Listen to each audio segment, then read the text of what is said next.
This is still the Algebra 1 benchmark, looking at number 8. Which table shows the same relationship as y equal negative x squared plus 3x? You want to go to y equal. You want to put your equation in. So let's clear everything out first. And it's going to be negative x squared plus 3x. Then you're going to go look at your table.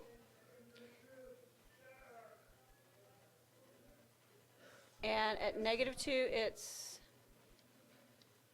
negative 10. So it can't be this, can't be that, it can't be that. So then looking at my table again, at negative 1, 4 is the same. Let's go to 1. At 1, it's 2, which means it can't be that, and it is this. So you just put it into y equal, look at your table, match it up to your choices. Looking at number 9. In which step is there a mistake? You've just got to go through and you're going to have to follow your rules, or you could put this in at y equal and see what you got. Okay? This is not really the way I would recommend it, but if you're not sure, you're not comfortable with distributing, you would say negative 6x plus 3 minus 3, open parentheses, x plus 4, close parentheses, plus 10, open parentheses, x minus 5. What you did was you took the first step and you put it in, and we're going to get a negative 49. Now put the second step in, and you need to get negative 49 again.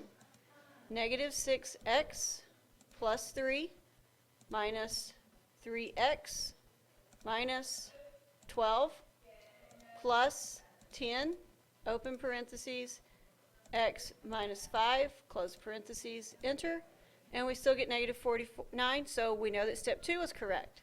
So now you do step 3, negative 6x plus 3 minus 3x minus 12 plus 10x minus 50.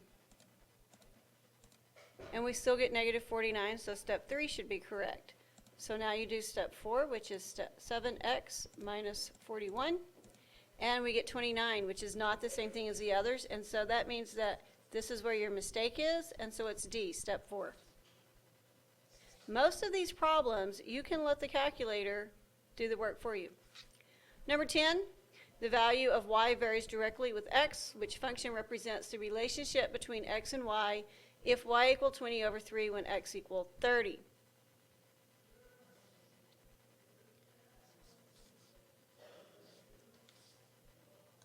Once again, you can let the calculator do the work. You're going to put 20 over 3 in for for y, and you're going to put 30 in for x, and you're going to see which one is true. So start by saying, well, what is 20 divided by 3? And it is 6.67. So 6.67 is your y. So you're going to figure out which one of these gives you 6.67. So for the first choice, 200 times x, which they told us was 30. It should actually just be 200 times 30. And you get 6,000. That is not it. So then you're going to say 2 divided by 9 times 30. And there it is. Once again, on the test, I want you to check the other two as well.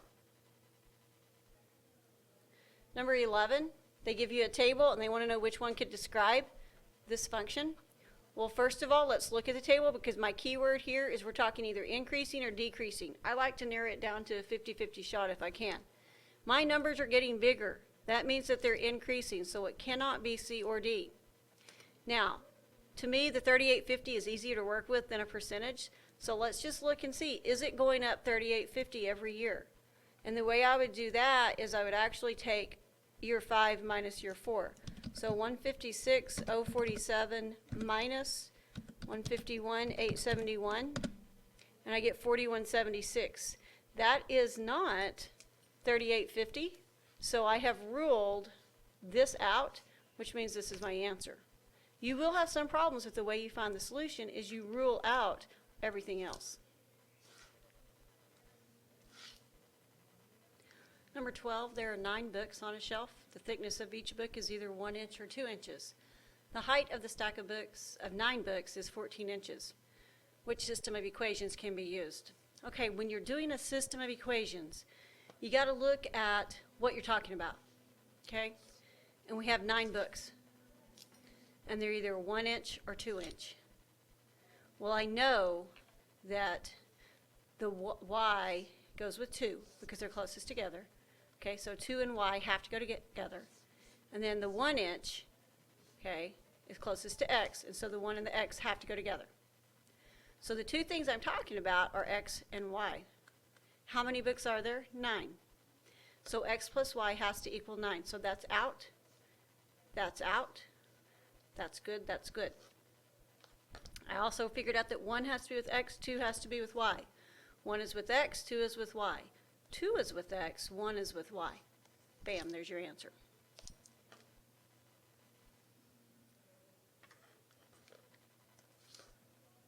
Number 13, which graph shows a function with a domain of all real numbers greater than 7? Okay, we know that domain is talking about the x values. We know that on a graph, this is going from left to right. And we know it's got to start at 7. So here is your x-axis, and so you go find where it's 7. Here is your x-axis, you find where it's 7. Your x-axis, 7, and your x-axis, 7. Remember, I like to rule 2 out really quickly. If we have to go from left to right, it cannot be either of these. So now, which one of these started at 7? A did. C did not.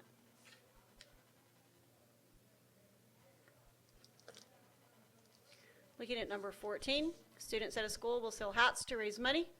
There are some hats left over from last year. 20 boxes of hats will be ordered this year. We have an equation, and we have a second equation. How many fewer hats will they order to still have 20 boxes? All you got to do is put 20 in for x. 48 times 20 plus 37. 24 times 20 plus 37. So using your calculator, 48 times, 48 times 20 plus 37. 24 times 20 plus 37. 997 minus 517, 480.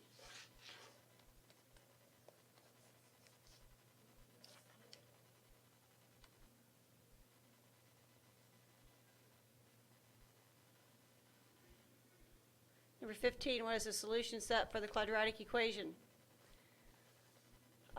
Couple of different ways you can do it. Solution is where it crosses the x-axis, or you can put this at y1 and this at y2. You need to keep in mind that if it is quadratic, it should have 2 solutions. Not always. Go to y equal, clear it out and put your equation in. X squared minus 16. Go to y2, put 0 in. I like to start out by just going to zoom 6 and just get an idea of what my graph looks like. Notice that it does cross the graph twice. That means I have to have 2 solutions. That rules out this and this. So then I'm going to go second calc 5. Let it draw. Enter, enter, enter. And x is equal to 4. So that works. That doesn't. Your answer is B.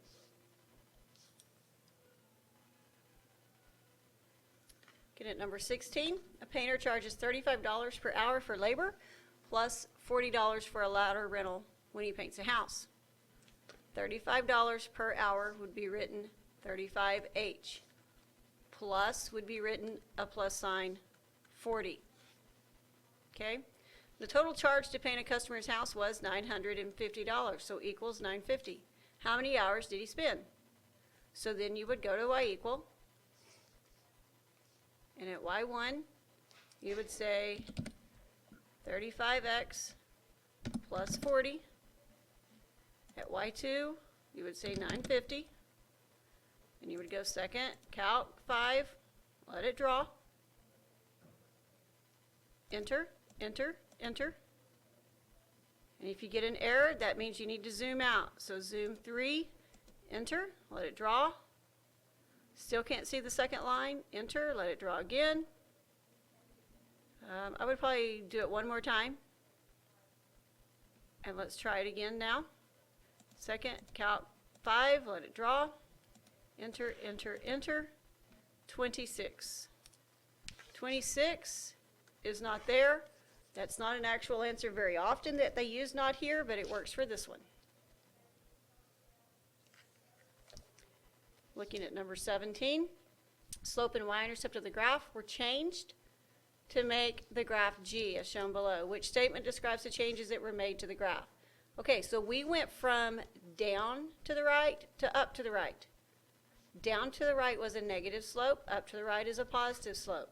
So we know that we had to multiply by a negative number, right? So multiplied by 2 is a positive.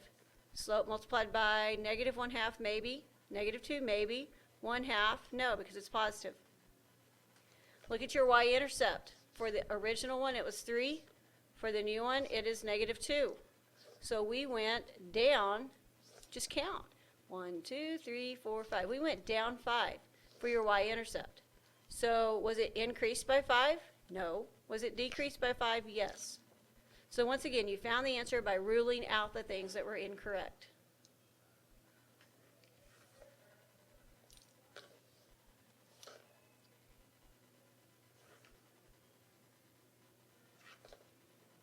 Looking at number 18. Population of a town is currently 9,000. They give a function to estimate it.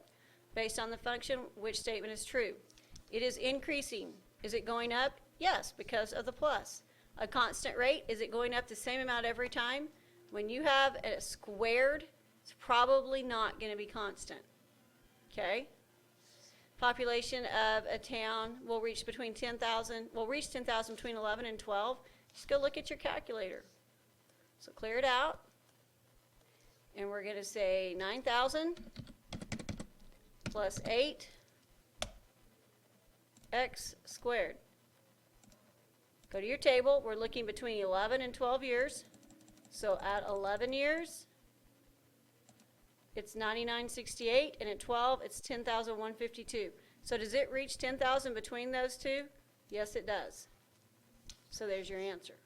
Once again, on the real test day, I would like to see you check H and J and make sure that they were not correct, because you might have made a mistake. Number 19, the graph of y equal 3x squared minus 2 is shown. The coefficient of x squared is changed from 3 to another positive number. How will the graph of the function change? Well, we're changing the number in front of x squared. If you remember the rules about what that does, super, use them.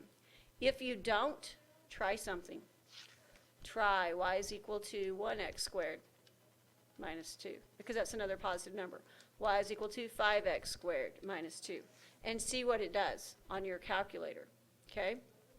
You should know that the number in front of x squared changes the width. Okay? So the vertex does not change. It will be wider or narrower, and it will not change the way, the direction it opens, because that takes a negative. So your answer is C. If you weren't sure, you would just make up some problems and put them in at y equal and look at the graph to see what happened. Looking at number 20, for the function given, what is the value of y when x is negative 7? Okay, w of 9 is negative 7, and w of negative 7 is 9. So if y is equal to w of x, well, let's look at this for a second. It's just worded really strange. If x is negative 7, remember that this is x right there. It's w of x, okay? So this has got 9 in there. It doesn't count. This has a negative 7 in there. So what is the value of y? Y is what you get. So 9 is your answer. That's just a tricky one, and it's all because of the way they worded it. And they're going to do that. They're going to try to confuse you just based on how they say stuff. We have a maximum of $5 late fee. It's $25 per day, and if there are 3 books, so think about it, 25 cents per book per day, that'd be 75 cents per day. So on day 0, nothing. On day 1, 75 cents, that's too low. That's too high. That's not really right either. It's going to be D. You could have also said on day 2, it's